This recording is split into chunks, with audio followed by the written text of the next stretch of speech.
ಸಮಸ್ತ ಜನತೆಗೂ ಹಾಗೂ ನಮ್ಮೆಲ್ಲ ಗ್ರಾಹಕರಿಗೂ ಸಂಕ್ರಾಂತಿ ಹಬ್ಬದ ಶುಭಾಶಯಗಳು.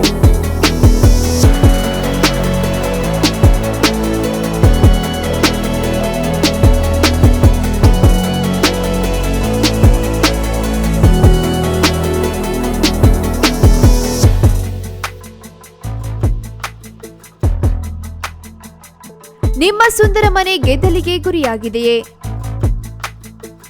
ಇದಕ್ಕೆ ಪರಿಹಾರ ಇಲ್ಲಿದೆ. ನಿರ್ಮಾಣಗೊಂಡ ಕಟ್ಟಡದಲ್ಲಿ ಗೆದ್ದಲು ಹತೋಟಿ ಹಾಗೂ ನಿರ್ಮಾಣ ಹಂತದಲ್ಲೇ ಗೆದ್ದಲು ಹತೋಟಿ ಮಾಡಲು ಶಿವಮೊಗ್ಗದ ದುರ್ಗಿಗುಡಿಯ 1ನೇ ಪ್ಯಾರಲಲ್ ರಸ್ತೆಯಲ್ಲಿರುವ ಆದಿಶಕ್ತಿ ಪೆಸ್ಟ್ ಕಂಟ್ರೋಲ್ ಸರ್ವಿಸ್ ಸಂಸ್ಥೆಯಿಂದ ಸಿಗಲಿದೆ ಸುಲಭ ಪರಿಹಾರ. ಗೆದ್ದಲು ಹತೋಟಿಗೆ ಇಂದೇ ಭೇಟಿ ಕೊಡಿ. Adishakti pest control service. ದೂರವಾಣಿ ಸಂಖ್ಯೆ 9900693505 ಅಥವಾ 9902620555.